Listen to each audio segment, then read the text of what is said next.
وأن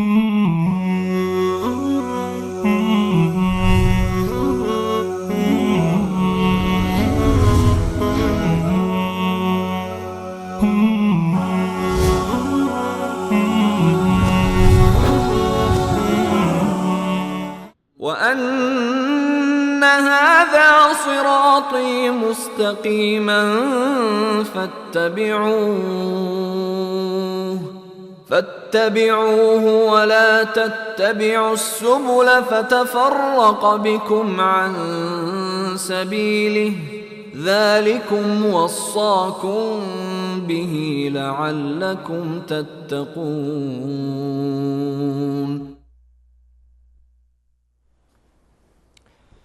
الحمد لله والصلاة والسلام على رسول الله و علی آله و صحبه و من والاه، اما بعد. السلام علیکم و رحمت الله و برکاته. بینندگان عزیز و گرامی، در خدمت شما هستم از یکی دیگر از قسمت‌های برنامه راهنمود سنت. بینندگان گرامی، در این قسمت از برنامه در مورد چگونگی علاج و مداوا نمودن سحر از دیدگاه شرع مقدس اسلام و از دیدگاه قرآن عظیم الشأن و احادیث رسول الله صلی الله علیه و سلم صحبت‌های خواهیم کرد و با آن خواهیم پرداخت. در برنامه‌های گذشته پیرامون بعضی از علامات و نشانه‌های سحر و ساحر صحبت‌های به صورت تفصیل شد و در این برنامه ان شاء الله به موضوعی خواهیم پرداخت که چگونگی می‌توانیم ما این سحر را علاج بکنیم، چگونگی می‌توانیم این سحر را مداوا بکنیم. بدون شک که هر چیزی، هر مرضی و هر مشکلی دوایی دارد، علاج دارد. این مریضی سحر هم از این قاعده مستثنا نیست، مداوایی دارد که می شود با آن مداوا کرد و مریض که در واقع سحر شده یا شخصی که مسحور هست، این شخص را علاج نمود.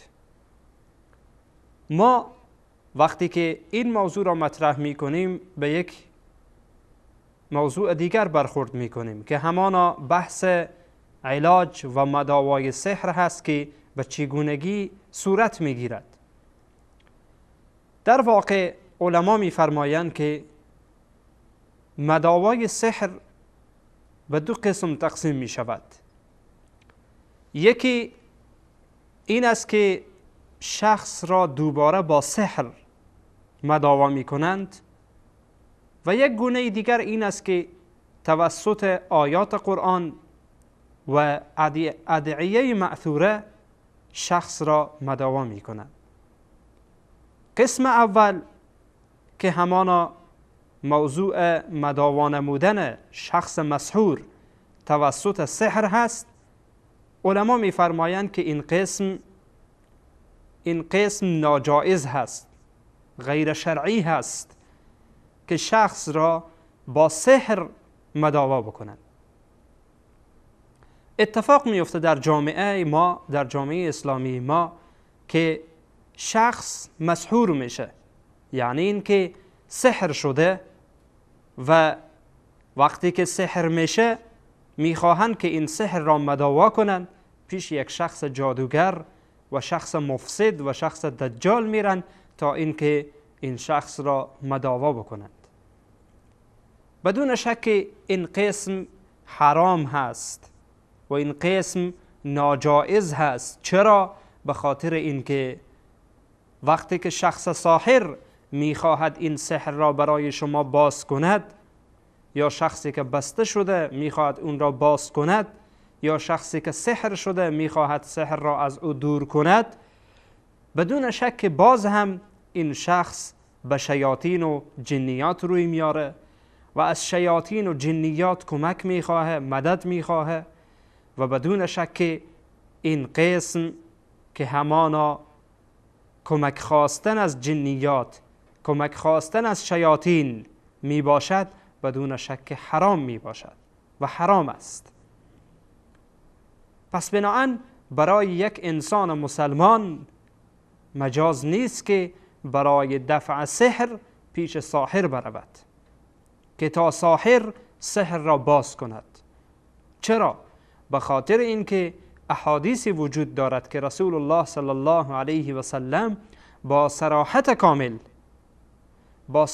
کامل ما را از رفتن در پیش ساحر و جادوگر منع می کنند.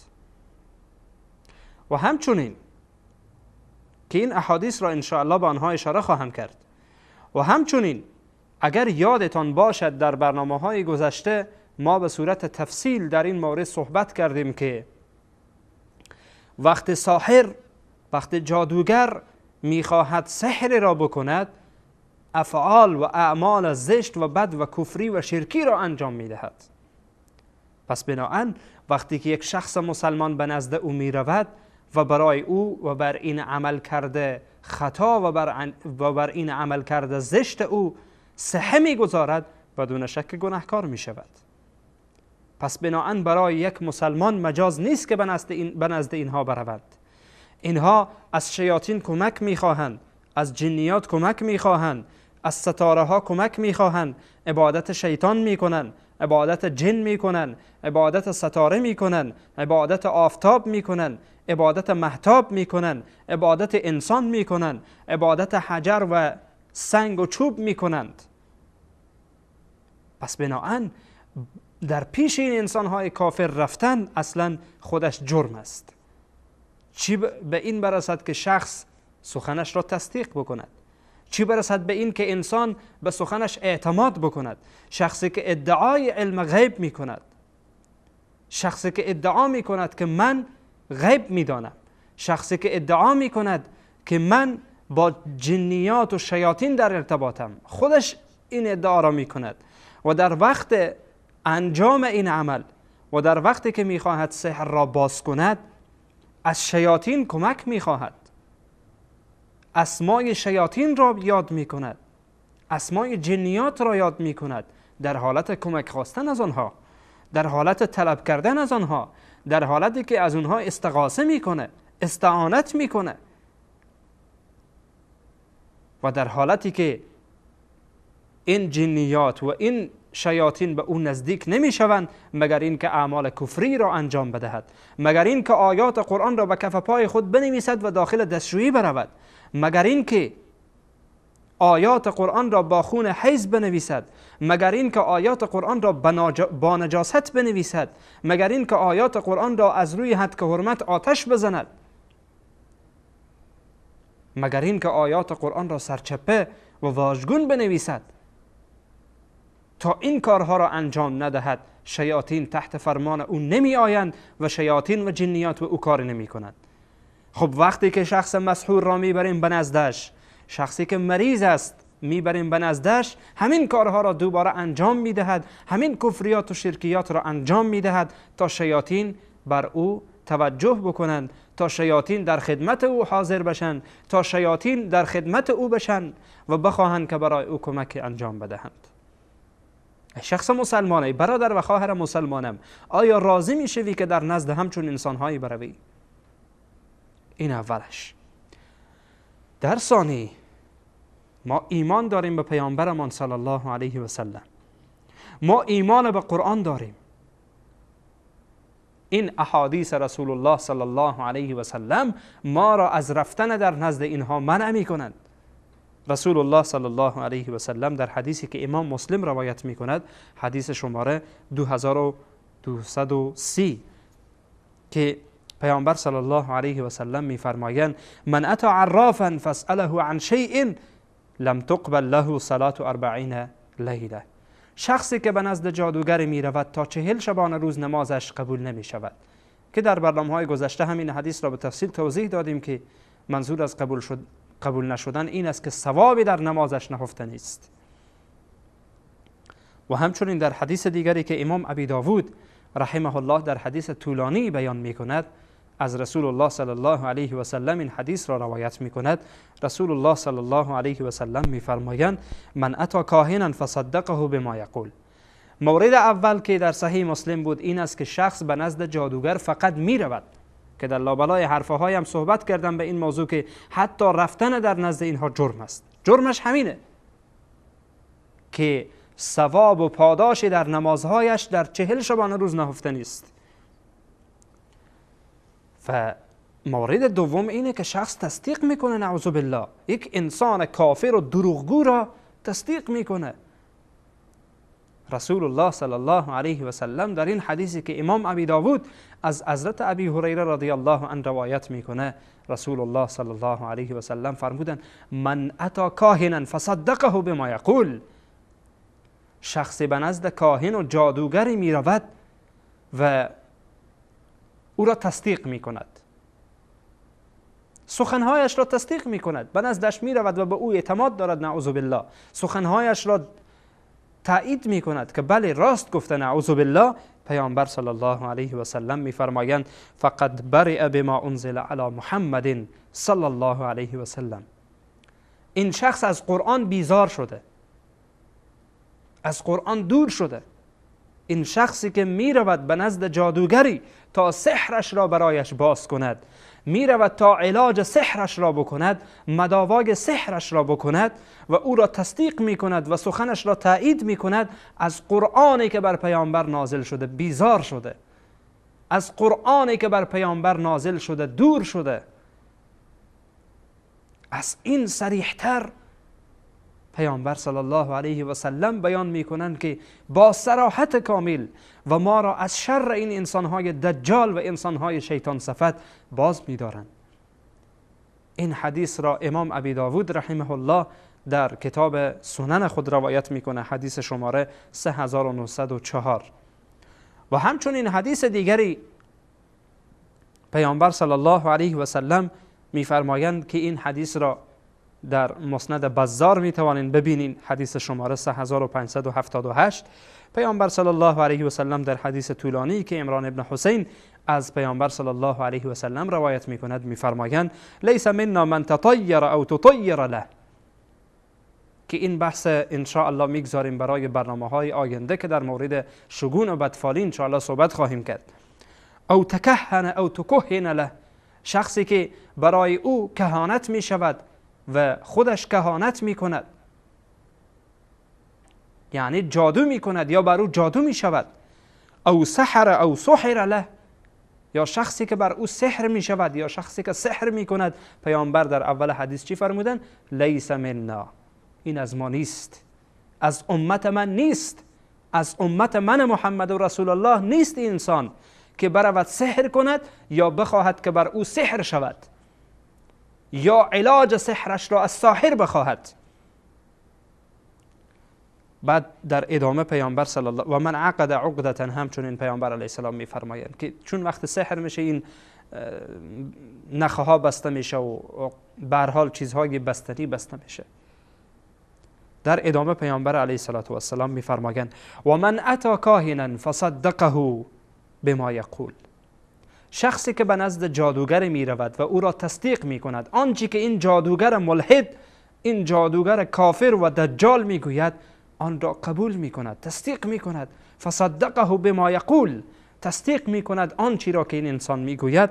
فقد کفر بما انزل علی محمد صلی الله علیه و سلم. در اون حدیث قبلی پیامبر در سنن ابی داود که روایت شد از حضرت ابی هریره چی میگفتن رسول الله صلی الله علیه و سلم؟ فقط برئ بما انزل علی محمد. در این حدیث میفرمایند فقط کفر بما انزل علی محمد صلی الله علیه و سلم. شخصی که به نزد جادوگری برود و سخنش را تصدیق کند و حرفهایش را قبول کند، این انسان با آنچه که بر پیامبر صلی الله علیه و سلم نازل شده، یعنی بر قرآن پروردگار، بر کلام الله کافر شده. این انسان خیلی شدید، با لهجه شدید پیامبر علیه السلام این موضوع را رد می کنند. پس ای مسلمان، ای برادر مسلمان، ای خواهر مسلمان، آیا برای من و تو بهانه باقی می ماند که به نزد این انسانهای دجال برویم؟ آیا برای ما بهانه باقی می ماند که ما به نزد این انسانهای شیطان صفت برویم؟ بدون شک جواب این است که نخیر. پس بیا ای برادر و خواهر مسلمانم تا از شر اینها خودمان را در امان نگه بداریم و اینها را در جامعه منزوی بکنیم به دنبال اینها نرویم. برای دفع سحر راههای شرعی وجود دارد، چرا به دنبال راه غیر شرعی می روی؟ ان شاء الله که راههای شرعی و طریقه های شرعی و روش های شرعی که در علاج و مداوای سحر وجود دارد در خدمت شما بینندگان عزیز و گرامی بعد از یک میان برنامه بیان خواهم کرد. یک میان برنامه میبینم و دوباره در خدمت شما خواهیم بود.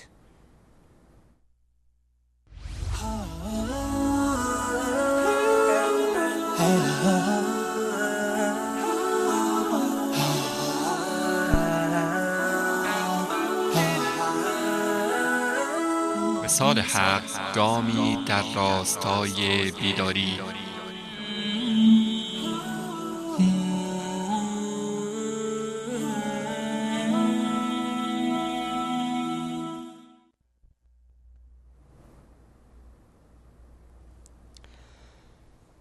السلام علیکم و رحمت الله و برکاته. با عرض سلام مجدد به خدمت شما بینندگان عزیز و گرامی.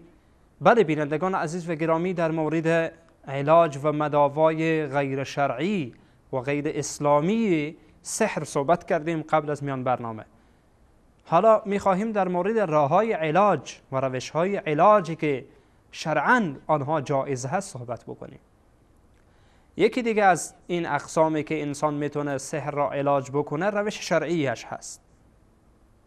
یعنی این که ما با آیات قرآن عظیم الشان سحر را مداوا بکنیم. بدون شک قرآن عظیم الشان شفا هست. الله سبحانه و تعالی می فرماید و ننزل من القرآن ما هو شفاء و رحمت للمؤمنین. قرآن با خداوند متعال قرآن کریم را با عنوان شفا نازل کرده. قرآن کریم را پروردگار عزوجل می فرماید که ما با عنوان شفا نازل کردیم و با عنوان رحمتی برای مؤمنین نازل نمودیم.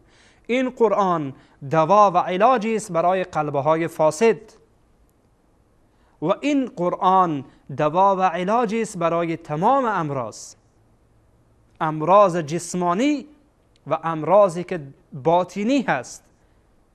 اگر قلب ما فاسد می شود قرآن هست که شفا خواهد داد. این قرآن هست، وسیله است این قرآن کلام پروردگار که قلبهای مریض را شفا می دهد و این قرآن هست که مریضی های ظاهری ما را هم شفا می دهد. این قرآن هست که مریضی های جسمانی ما را هم شفا می دهد. پس بناهن ای بیننده گرامی، برادر و خواهر مسلمانم، قرآن عظیم الشان شفا هست. وقتی که می بینیم احساس سحر در وجود شخص می شود، وقتی مشخص می شود که این شخص سحر شده، آیات قرآن را بر او بخوانیم. و این به این معنا نیست که در دیگه مریضی ها قرآن عظیم الشان شفا نباشد. نه خیر، قرآن عظیم الشان در تمام امراض شفا هست، چه سحر باشه چه غیر سحر باشه، وسیله است برای شفای مریضی ها. قرآن کریم برکت هست. قرآن عظیم الشان وسیله است برای امراض درونی و امراض ظاهری و بیرونی. چنانچه پروردگار سبحانه و تعالی می‌فرماید و ننزل من القرآن ما هو شفاء و رحمت للمؤمنین. و از جمله آیاتی که بعضی از علما می‌فرمایند و در روایات هم موجود هست که این آیات شفا هست، سوره مبارکه فاتحه هست. سوره فاتحه را دست کم نگیرید. سوره الحمدلله همه یاد دارن، همه بلا استثناء هیچ مسلمانی نیست که سوره فاتحه را یاد نداشته باشد، چون نماز بدون سوره فاتحه نمی شود.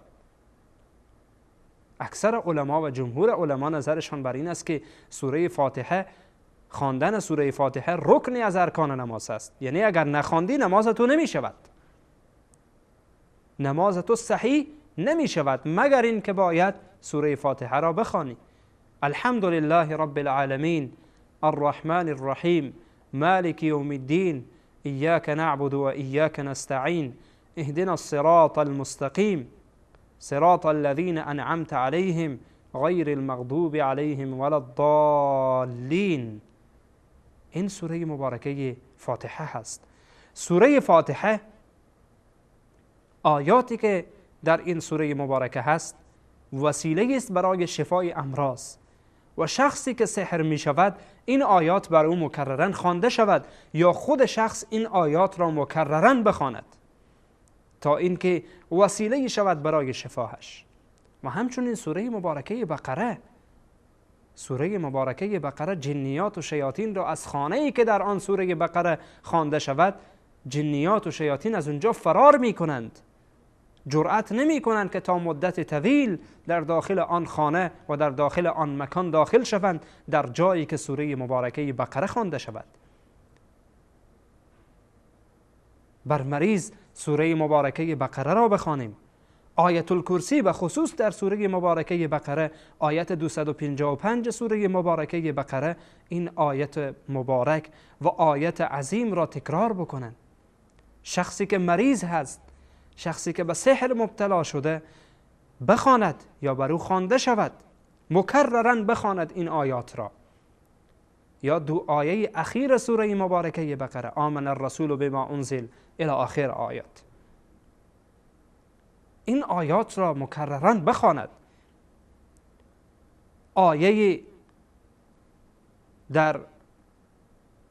آیاتی در سوره مبارکه جن، آیات سوره مبارکه جن را مکررا تلاوت کند. آیات سوره مبارکه صافات را مکررا تکرار کند. معوذتین را تکرار کند. معوذتین را تکرار کند. قل اعوذ برب الفلق من شر ما خلق و من شر غاسق اذا وقب و من شر النفاثات في العقد و من شر حاسد اذا حسد. بسم الله الرحمن الرحیم. قل اعوذ برب الناس ملك الناس اله الناس من شر الوسواس الخناس الذي يوسوس في صدور الناس من الجنة والناس.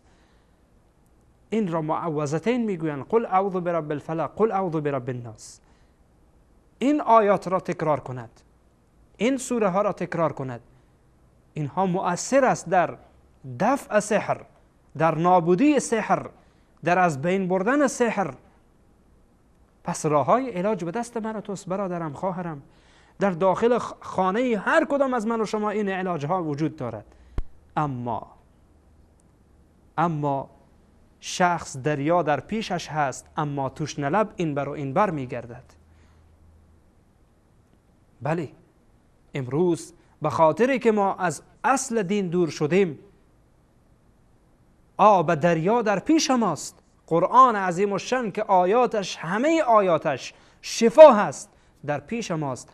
اما ما دنبال این جادوگر، این دروغگو، این کذاب، این دجال، این کافر می رویم. به خاطر اینکه نمیدانیم که این آیات قرآن عظیم الشان سراسر شفا هست. خود قرآن سراسر شفا هست. خود قرآن برای شفا نازل شده. یکی از علتهای نزول قرآن عظیم الشان و یکی از حکمتهای نزول قرآن عظیم الشان شفا هست که قلبهای مریض را شفا بدهد، تنها و وجود و بدنهای مریض را و اجسام مریض را شفا بدهد. پس ای برادر و خواهر مسلمانم، مواظب باش تا فریب دجال ها و شیاطین را نخوری. و این قرآن عظیم الشان در خانه تک تک از من و شما هست. اما متاسفانه که امروز قرآن عظیم الشان به جایی که به این موضوعات استفاده بشود، از قرآن استفاده سو می شود. قرآن عظیم الشان را داخل خانه می گذارند. حتی بعضی ها چنان ظالمند که تا یک ماه، حتی تا یک سال هم قرآن عظیم الشان را از جا بر نمی دارند، داخل هفت پوش می کنند. قرآن عظیم الشان سراسر بالایش قرآن را خاک گرفته، یک بند انگشت بالای قرآن خاک هست.